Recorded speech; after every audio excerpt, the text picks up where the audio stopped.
Hello guys, hello. This is for Aquarius. Aquarius, welcome dito sa aking channel, Kapalaran 888. Welcome guys.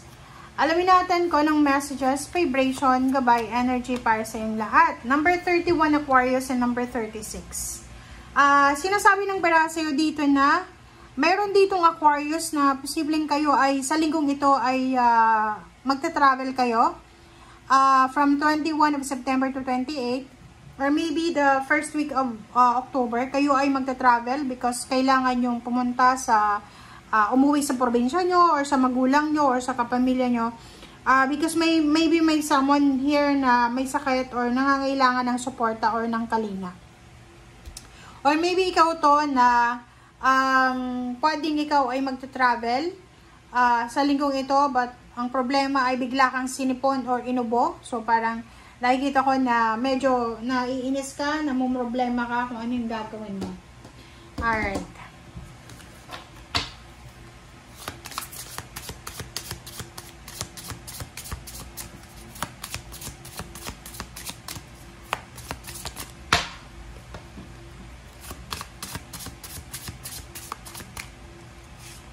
Okay, serenity. Find serenity. Wow. Okay, so, alam ko na. So, meron dito, kasasabi ko lang sir kanina, na possible na meron dito ang Aquarius na sila ay uuwi ng probinsya, uuwi ng Pilipinas, uuwi or pupunta, magta-travel sa ibang lugar or sa lugar na tahimik para magpahinga, para hanapin yung serenity, yung peace and harmony sa nature, or para hanapin yung katahimikan. Protection. Sinasabi ng bara sa'yo dito na kinakailangan mo daw sa linggong ito na gumawa ng safe space sa buhay mo. Okay? So, sinasabi ng bara, like, siguro nakatira ka sa city or yung relationship masyado ng toxic, galing ka sa heartbreak, maraming nawala sa'yo, pera, relationship, or ano pa man. Sinasabi ng barahang ito na sa linggong ito na don't worry because you are protected. Okay, you are protected, you're empowered.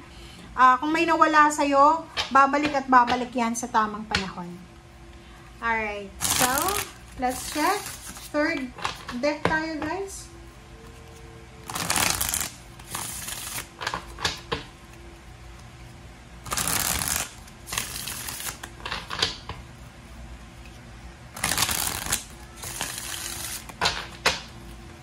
Alright, so, Aquarius.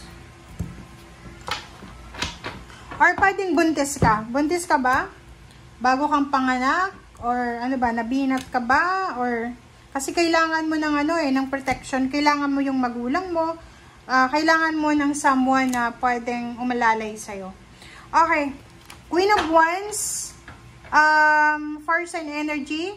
Six of Cups, this is water sign energy, and Six of Pentacles, earth signs, and fire signs. So, kung makikita mo dito sa Queen of Wands, sinasabi ng bara sa'yo dito na sa linggong ito ay kumbaga babalik yung confidence mo. Like dito sa empowerment, sinasabi na kung ano yung nawala sa'yo, you need to be confident guys na makarecover ka sa kung ano man yan. Like yung health mo, maybe mayroon kang sakit na nararamdaman sa katawan mo, possible na magpapatingin ka sa doktor or pwedeng magpapahinga ka, parang ganon.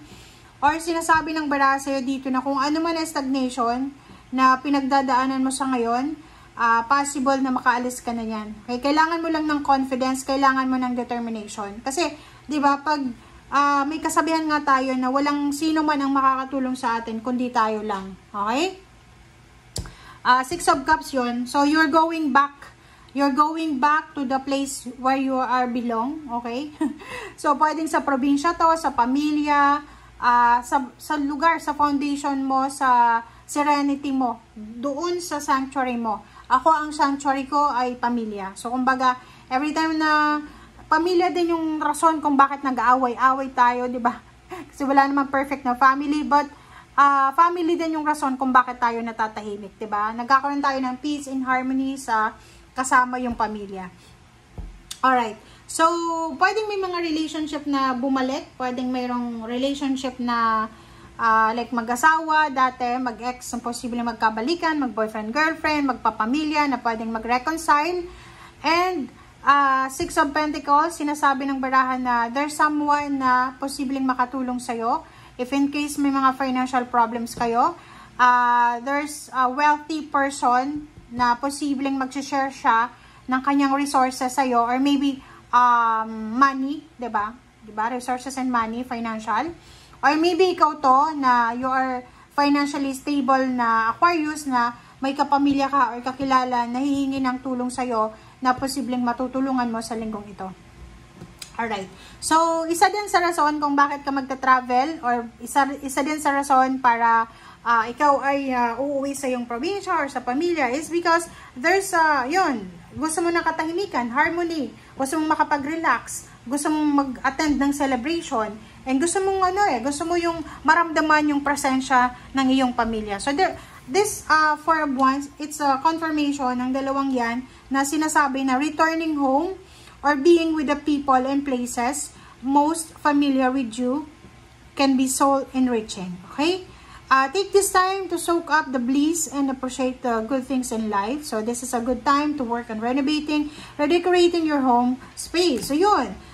Pwedeng yun. Isa din sa rason is uuwi ka para magpatayo ng bahay, magpa-renovate, mag-celebrate ng birthday, mag-celebrate ng birthday ng family, fiesta, ano pa ba, wedding anniversaries, mag-relax, magbakasyon, or kung ano man siya na purpose mo sa pagta-travel na yan. Alright, Aquarius.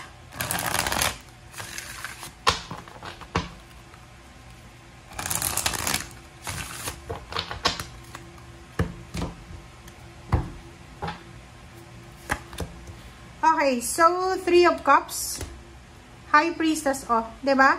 So, sinasabi ng baraha, maybe you are preparing for a celebration. So, there's a celebration here after the heartbreak.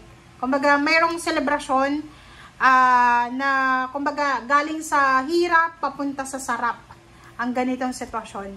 Parang sinasabi ng baraha na pwedeng galing ka sa heartbroken, na heartbreak, diba? Heartbroken ka, possible na mayroon ditong wedding na magaganap. So, maybe ikaw yung kakasal, or maybe someone na kilala mo.